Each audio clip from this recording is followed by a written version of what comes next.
Hello, my name's Chris Janaway. I'm Professor of Philosophy at the University of Southampton, and I'm going to be giving some talks now on Schopenhauer. So the first one is just an introduction, giving you some overall idea of Schopenhauer's importance. Arthur Schopenhauer was a German philosopher of the 19th century. He lived from 1788 until 1860, and he started writing philosophy in the early 1800s. He was a bit of a maverick or outsider in some respects. He didn't have a university career, mainly because he lived off an inherited income. He was an independent thinker, very critical of much orthodox academic philosophy, and he comes up with a quite distinctive philosophy of his own. Schopenhauer's great book is The World as Will and Representation. It was first published in 1818, and he kept adding to it in various editions through his life until the year he died. Along the way, it turned into 2 volumes. It tries to be a complete metaphysical system, telling us what there is in the world, what we are and how we relate to the world, how much we can know of the world, what kinds of experiences our lives as human beings can contain, and what value we might find in our various experiences. It wasn't till the second half of the 19th century that many people read Schopenhauer. He languished in obscurity for most of his life, firmly believing that he was superior to all his contemporaries and that one day posterity would realize this. He wasn't exactly modest. What most impressed people once they started reading him in the last decade of his life, and then after his death for the remainder of the 19th century and into the 20th, was his pessimism. Pessimism here doesn't mean what we usually think of. It doesn't just mean he had a gloomy personality and expecting things always to go wrong. It is rather a philosophical position. It's the view that existence has no positive value. Schopenhauer makes the extreme statement that it would have been better for us not to exist. If we'd had the choice, he says somewhat paradoxically, if we'd had the choice, then we should have chosen not to exist. Why? Because the world ultimately offers us only unfulfilled desires and suffering. It's a difficult position to accept, and it was so especially for an age that wanted to believe in social progress and technological progress. Consequently, it sparked a lot of debate and influenced many thinkers and artists, Wagner and Nietzsche being probably the most famous from that period. This was also an age when religious faith was waning in Europe, European intellectual and artistic circles. Nietzsche, in this period, said God was dead. There was no good reason to believe in the Christian God anymore. And this was already true for Schopenhauer.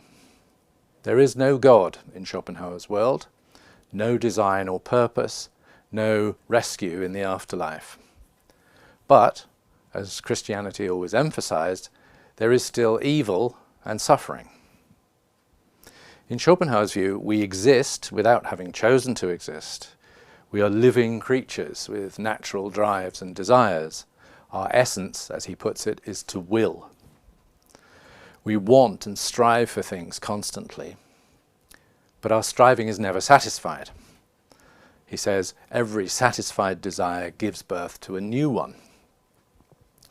The majority of what we actually experience is, on a smaller or larger scale, some form of suffering.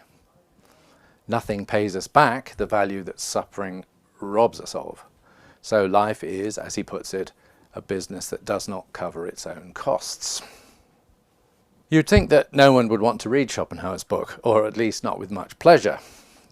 But the interesting thing is that there's something uplifting in reading it. Schopenhauer is a powerful and stylish writer. He's witty and satirical and debunks many conventional opinions. He deflates other pompous philosophical positions, particularly that of Hegel. And he writes with a kind of blunt honesty that people seem to warm to. He looks life straight in the face for what it is, and somehow we don't mind so much that he's telling us how awful it is. Perhaps the effect is a little like a great tragic drama or novel. Life comes out of it looking precarious and bleak, but the telling of the tale is uplifting. Different readers may well have different reactions, but many seem to find Schopenhauer enjoyable even to read. It was, at any rate, the pessimistic side of Schopenhauer was the one that most impressed audiences in his day and later on. However, he didn't describe himself as a pessimist. He in fact thought that some aspects of life could give us some kind of hope. Human beings are like other animals in that they have needs and desires and are driven to action by lacking things that they need or want. Human beings and other animals are alike in being, in essence, creatures who will. But human beings have some unique capacities that animals lack. We can be morally good agents. We can have aesthetic experiences. And we can view the world dispassionately without being driven into action. When we get away from being driven by our will, our desires for our own pleasures and well-being, then, he thinks, we can free ourselves from suffering. Schopenhauer ends up talking in more or less religious language about finding salvation or redemption from ordinary life in some higher states of mind.